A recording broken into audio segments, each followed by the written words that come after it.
This is KHQ Nonstop Local at 6. Tonight we start with a live look over downtown Spokane. A mostly cloudy day with some rain, but things should start improving by the start of the week. Good evening and thank you for joining us tonight. I'm John Webb. Ava Wainhouse joining us in the Weather Center right now. And Ava, we're going to be warming up a little bit too, up to the 40s. Yeah, it's looking like that. Right now we're seeing those 30s, but it's going to be in the 40s, 44 degrees by Friday. Hoping to see some 50s across the region as well, John. Current conditions, we're still seeing light rain across Spokane right now. Coeur d'Alene as well, seeing some rain. Pullman, some light mixes of snow down toward the Palouse. Up north, some overcast for Chewelah, places like Deer Park as well. Moderate winds for us here in Spokane, 13 miles per hour. And as promised, we did see this very rainy day. Temperatures right now 35 degrees in Spokane, 33 in Pullman, 36 in Colville, 46 degrees in Tri-Cities. Warmer still in central Washington, and our system shows these showers were sticking around all day. You probably saw that as you're out there on the roads. Hoping you're driving okay for the roads across really much of the state, North Idaho as well, and kind of transferring into snow as we head toward Montana. Mostly rain, though. The next 12 hours, we're going to start to see this clear up for us. It's going to be clear, I should say, no rain. It's still going to be a little bit cloudy out there. Coming up on my full forecast, we have a dry Monday, but coming up next on Tuesday, another system could be here. John? All right, we'll be looking for that, Ava. Thank you. Happening tonight, Washington's longest active African-American church is celebrating its birthday amid Black History Month. Calvary Baptist Church on 3rd Street in Spokane has been around for 133 years. And this weekend, they celebrate the anniversary by looking back on their pioneers. Nonstop Local's Guy Tannenbaum has more on their celebration today. And here we stand, 133 years later, still praising, still saving, still worshiping. To be around for 133 years is no small task. Calvary Baptist Church was founded in 1890, the year after Washington State became a state. A handful of black settlers in early Spokane built the church from the ground up because there wasn't a black church in town or the state at that time. It was a struggle to get here, but with their dedication, with their prayers, with their constant faith, they were able to make it. So here we are today. Luke Jasmine from Washington Governor Jay Inslee's office read a proclamation from the governor marking the occasion. Through 2 world wars, the civil rights movement, a global pandemic, and numerous other historical events, Calvary Baptist Church has demonstrated a profound commitment to service in pursuit of a more just, equitable world. It's a part of me. Reverend C.W. Anderson is the longest-serving pastor in Calvary's storied history. He reflects on what's made it so special in his almost 50 years leading the congregation. Doesn't matter what the pigmentation of skin.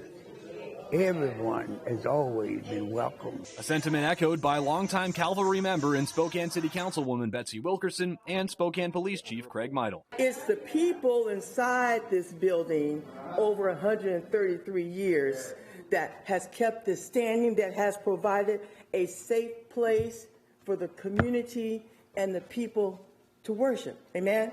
For 133 years, you all have been a light for the entire city, for the entire state, and for the entire country as well. In Spokane, I'm Guy Tannenbaum. All right, thank you, Guy. As the community continues to celebrate Black History Month, there was another event today featuring a black composer at the Fox Theater.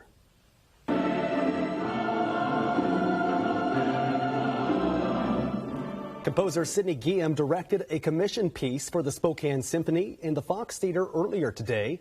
He's originally from Haiti and is currently working with Eastern Washington University. He also will be back at Eastern in March to discuss overcoming challenges as a black Haitian musician. That's open to the public, and you can find the details on our website, nonstoplocal.com. And there are a couple of public events being put on by Eastern Washington University for Black History Month. On February 8th, one of their professors is holding a public lecture on 2 topics. One is hip-hop and its relation to abolitionists, and the other is social justice perspectives. Those are at Eastern's campus in Cheney. For more info, head to our website. Continuing coverage tonight, remember that local nonprofit that saved nearly 50 dogs from being euthanized in Texas? Well, Path of Hope Rescue is starting to adopt the dogs out now, but the path to this point was a long one, and it hasn't been easy. Their largest and latest transport was 49 dogs in Spokane. Volunteers unloaded the van, broke down the crates, bathed, trimmed, vaccinated, and microchipped the dogs. But the process was far from over. Several of the pups were in rough shape. Some even died. But the others, they're still waiting for a place to call home. We have a philosophy where we want to really match the right dog with the right family. Puppies are hard. Sometimes dog ownership is hard, and if we can match the right dog to the right home and the right family ahead of time, we can prevent a lot of those issues. Path of Hope Rescue has saved over 1,000 dogs. Knight says she has big plans and visions that include a future dog park and vet clinic. That full story will run tonight on Nonstop Local at 11. Developing tonight, we're learning that a man convicted of murder in Spokane might be back in jail. According to the Spokane County Jail roster, a 28-year-old man named Avondre Graham has been arrested for assault with sexual motivation and unlawful imprisonment. A 28-year-old with the same name and birthday pled guilty to stabbing and killing a man on Centennial Trail in Spokane in 2013. And was sentenced to 10 years in prison. We're still waiting to hear back from Spokane Police and the Department of Corrections to see if it's the same person. As soon as we know more, we'll of course let you know. In a Crime Tracker alert tonight, Post Falls police say they arrested 2 people from Spokane for selling drugs and trying to sneak them into prison. Post Falls police say 43-year-old Amy Knight and 44-year-old Nicholas Taylor were arrested at the old Post Falls factory outlets with a lot of meth. After their arrest, one of them was found trying to sneak the drugs into jail. Tonight, Post Falls police say Nicholas has been connected to other investigations, and that's the reason he was stopped in the first place.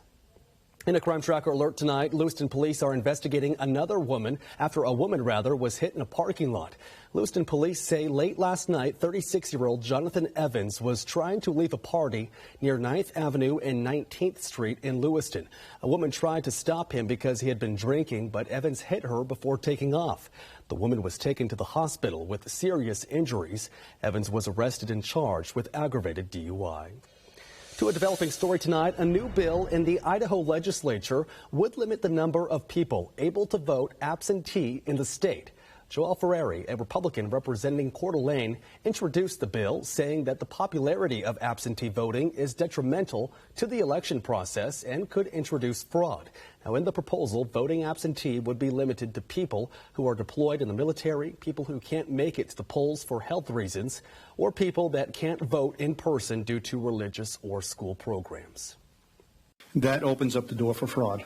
As we've seen in other states, we don't have the problem here, but we have seen that happen in other states where absentee ballots have been a contested issue in the election. Now, Democrats pointed out that people who came down sick on Election Day would not be able to vote under the new law.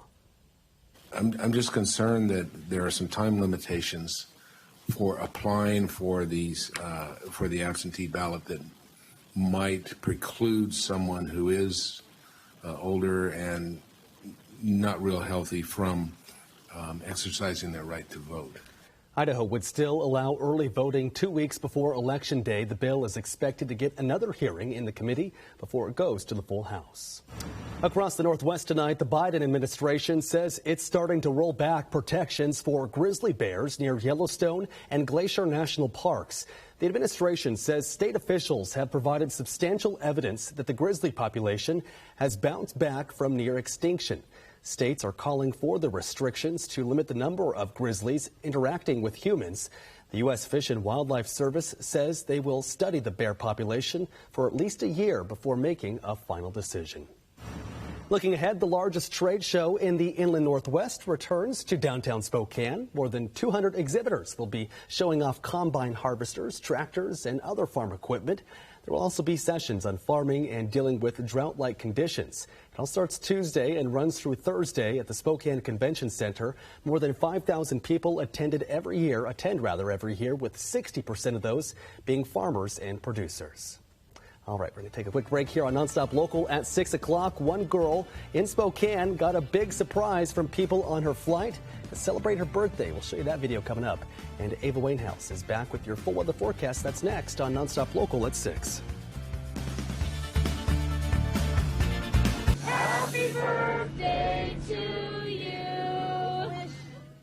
Caught on camera tonight, one Spokane girl got a special rendition of Happy Birthday aboard a Southwest flight from Spokane to Las Vegas. At one point, the flight attendants and the passengers closed the windows and lit up their call buttons to wish her a happy birthday. How cute is that? That is awesome, but that made her day. Yeah, it's like candles. I love that. Yeah, well, that's clever to close the windows and everything. Yeah, well, if you're going to be flying to Las Vegas anytime soon, the weather's looking good to leave the GEG, huh? Yeah, not as bad as what we have been seeing with, the snow that we saw last month, especially, oh my gosh, when we were trying to get home for Christmas.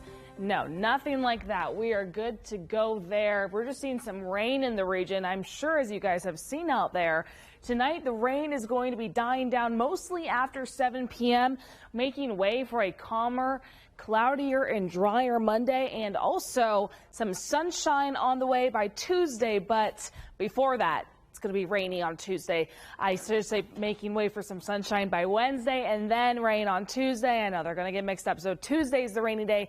Wednesday's going to be the sunny day.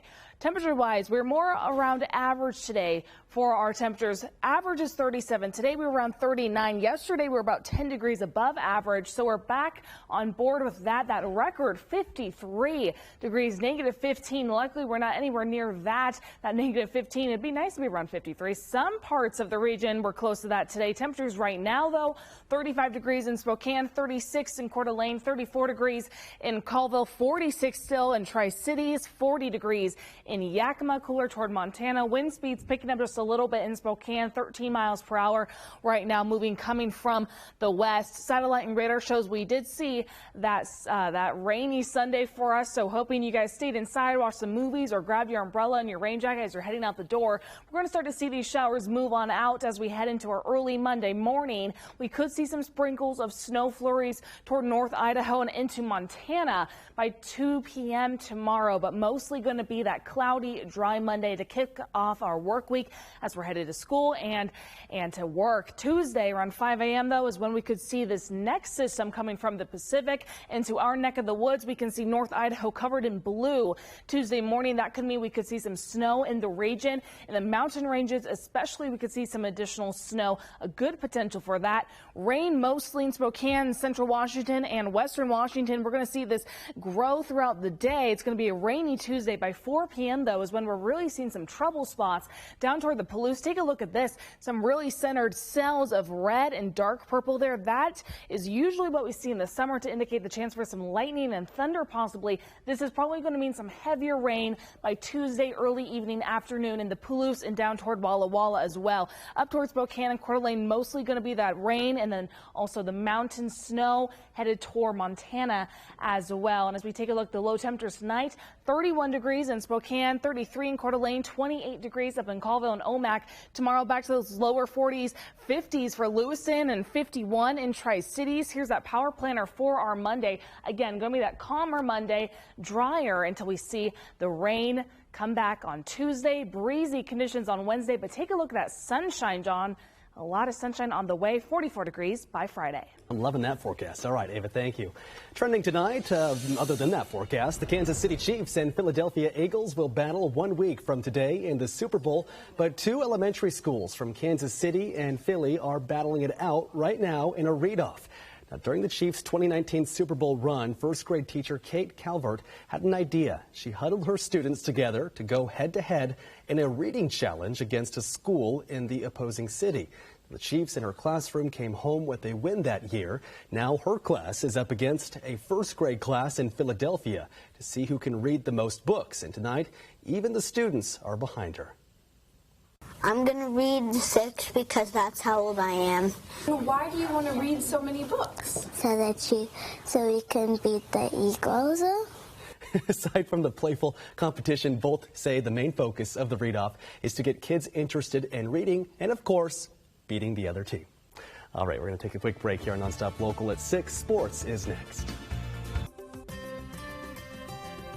And taking a final look at your power planner for your Monday, 41 degrees. It's going to be cloudy and much more calm than it was today. Some winds could get up to 15 miles per hour later in the evening. Here's your 7-day forecast.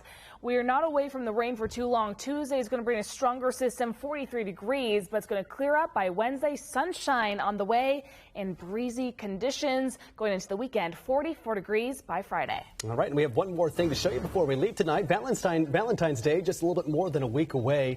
And while most people are celebrating relationships, Walmart is selling one item to make a breakup a little bit more bearable. They're selling a breakup bear. The bear is wearing a shirt that has a simple message, bye-bye.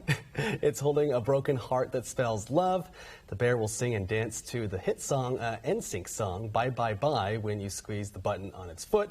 The breakup bear cost roughly $17. $17 to get you through a breakup. A breakup, that's all it costs. I mean, if I cannot buy endless ice cream and just like not move for $17, I will get it. All right. Well, thank you.